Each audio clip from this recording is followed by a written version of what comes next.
how are you guys doing? This is My Africa Show and I am your producer and host, Tsega Belay. How was your week and how is your weekend going on so far? I hope you guys are having a very good time. Before we proceed to the brand new episode we have this week, I would love to take the time to appreciate people's fashion for making me look this good today. For those of you guys asking me the location, it's right across Jack Rose traffic light around Goro Road. Most probably like 200 meters. First building, there's a new building, first floor of that building. You can find them and I will also put their number below the screen. Contact them. And besides that, if you're looking this good, it's really important to have African cuisine, and my favorite spot to be on Saturday, especially to have an amazing African cuisine, is Malaican African Cuisine and Grills. And now today I'll have a very good breakfast for me that will just hold my stomach the whole day. And I think my food is ready.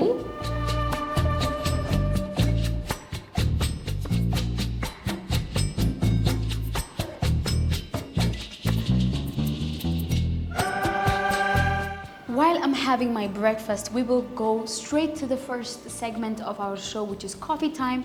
This week on our coffee time segment, I was able to have a few words with Ambassador Salah, especially currently in our continent. If you ask people, Africa has the resource, Africa has all the potential that you could ever imagine of to grow, to be a developed continent. But why aren't we growing as we're supposed to? Some say it's the politics, some say it's the governance, and some might even say a lot of things. But I was able to have this kind of conversation with Ambassador Salah to why we're not growing as we should and how we can engage the youth in creating the Africa we want. Let's watch that and then we'll be back. I'll have my breakfast till then.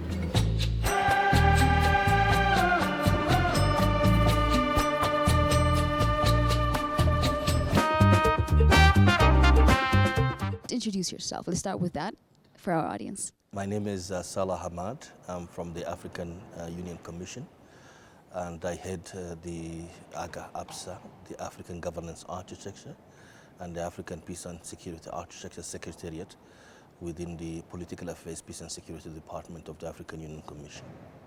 I see. So you're basically on the key places doing the right thing. Well, key places, yes, but doing the right thing, has to be determined by you and many other Africans, of course. So today we get the chance to talk to you here at the event of Model African Union, and you were like talking about mindset. So let's talk about that. And I understand what you mean when it comes to the mindset that we have as an Africans. It's really corrupted. And how can we change that mindset? Could you just give us some practical things or like any advice that you would give from your view? Well, first of all, thank you so very much for having me in your program. And the mindset is an issue that we really need to deal with. As Africans, we have been facing so many challenges. Poverty, lack of development, lack of education. We've also been experiencing so many things, from slavery to colonialism to recently apartheid in Southern Africa, and also to marginalization of specific groups within our nations. So because of all of these experiences, I would say our African youth, they were subjected to specific circumstances that resulted in having specific mindsets that not in line with our Pan-Africanism, not in line with our African Renaissance, not in line with our African shared values. And as a result, the African Union developed a number of programs and activities. Among them is one of the programs that the Secretariat I lead is focusing on, which is the Youth Engagement Strategy. This strategy is meant for it to engage the youth in different aspects and to try to work with them to change the narrative and also to believe in our African shared values, in our African principles, and that we as Africans, we have a lot to offer, and that we as Africans must be proud of being Africans. And that we as Africans need to also believe in the fact that we have a lot to offer. We've been told that Africa is poor, Africa is dark, Africa is this, Africa is that, and the Africans cannot do this, the Africans are lazy, the Africans... But in fact, if you go to America today, if you go to Europe today, you will find so many doctors came from Africa, so many engineers came from Africa, so many lawyers came from Africa. So Africa is capable of producing leaders. Africa is capable of producing African youth that can become agents of change, not agents of destruction. In creating the Africa that we want, economy is really important. And Africa do businesses more outside of the continent more than we do with each other. And money is power. And when we have that stable economy, then the politics, the social structure will come to place. That's what I believe. So how can we create that economic healthy independency? I think it's quite important that we look back into history. When we are talking about socioeconomic issues in Africa. Japan was totally destroyed during the Second World War. But where is Japan today? Japan don't have any natural resources. They don't have oil, they don't have uranium, they don't have gold. But they have people, they have young people at that time. They had a young generation that was quite ready to rebuild the country. The same for South Korea. After the war, the Korean War, South Korea was totally destroyed. South Korea doesn't have any natural resources. But where is South Korea today? Okay. So if it was possible for Japan to rebuild, not just to rebuild, but to rebuild and develop, and if it was possible for South Korea to rebuild and develop, then that means when there's a will, there's a way. Good. So then in Africa, in reality, we have almost everything we need to develop. Africa is blessed with natural resources. Africa is blessed with its youth population. As we all know, the youth population in Africa amount to almost 65% of the population. So 65% of 1.2 billion are below the age of 35. That's a huge dividend that we need to... Exactly. Yes. So therefore, if we really train our youth, if we really open the borders, if we really encourage intra-trade within Africa, there will be better opportunities for our youth. Our youth will move freely, start new lives anywhere in Africa, build the societies and the communities where they move to, and also strengthen their own resources as young men and women to have a better life. We have almost everything we need in Africa. We have the natural resources. We have fertile lands, we have water, we have perfect weather, as you said. So everything is there. We have been blessed. And that is why it is quite important to work again on the mindset of our African youth. And we need to accept each other as Africans also. We need to tolerate each other as Africans. And we need to believe that in our diversity is our unity. You know, now Africa's changing. Not only Africa, the world is shifting in many terms. And I feel like time itself will bring the change either ways. So we should be conscious enough to choose what we want or the change that we want to see. So either ways, if time isn't going to change, and if we are shifting, if change is happening, and if the time is for Africa right now, what kind of change should we bring or consciously choose?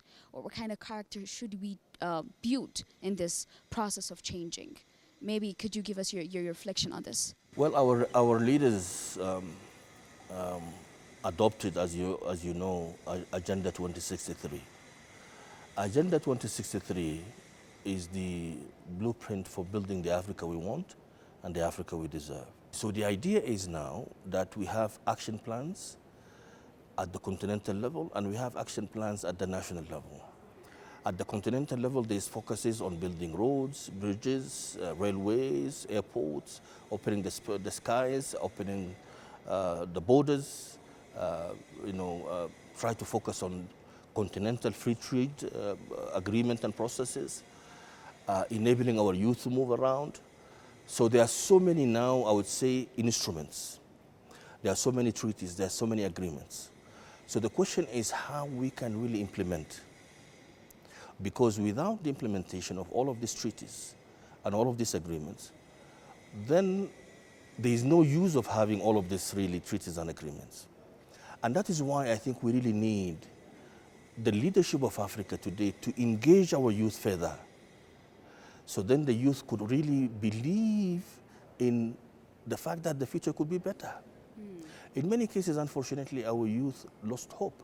So to avoid that, we need to at least rebuild that perception of hope within our youth. And I think the only way to do so is to implement all of these African shared values and instruments, so then we can really set the foundation for building a better future for our continent and also for our youth. Yeah. Thank you so much. I don't want to take much more time. Our coffee, our tea is getting cold too. So I think we'll wrap it up with this idea. We can tell that we are still under the pressure of different foreign powers. We're still being impacted through our language, through the aids that we get one way or another. And we cannot say let's be free from that, because the time is globalization, we're all connected. So how can we balance the two and still have our culture, have our tradition, have our identity, and still have a smooth and good connections with the world? This is really a very important question indeed. And I think it is quite important for us as Africans, number one, to cherish and believe and respect what we have as African people. Our culture is great, our traditions are great, our customs are wonderful, and we have so many things that we must be very proud of. This is number one. Number two, believing in our traditions, believing in our cultures, believing in our customs doesn't mean that we are not engaging with other, with other people of the world. But we should really accept what is good for us and also offer what is good for other people. And that is why the focus should be about building an African youth that is quite proud of its renaissance, but also open to learning new experiences and to learn, to exchange best practices with other youth of the world. Being an African must be a reason for us to be very proud of ourselves. Being Africans must also be a reason for us to engage within ourselves as Africans, but also to be open to other cultures and to other traditions. And you will see me always make a reference to the African youth, simply because they are the majority of the African population, and they are the future. But also they are the leaders of today and the leaders of tomorrow. And that is why we really need to focus on our youth, and we need to really engage them and empower them. We must remind ourselves as Africans that we have a lot to offer. We cannot always be on the side of receiving and not giving. We cannot always be in the side of receiving and not sharing, just because we don't believe that what we have is good enough to be shared, or what we have is good enough to be told, or what we have is not good enough to express and to speak about. But there's a problem. And this problem, through you as young leaders, I hope it will be resolved and addressed and resolved. And that is the fact that currently our history is not written by us as Africans. Our history is written by others. And that is why we don't see the good examples that we are talking about, or we've been told by our ancestors. And that is why we need to really find a way to rewrite our history, so we as Africans can be very proud of sharing our history, our present, and also our future. Thank you very much. Thank you so much. Cheers. Cheers.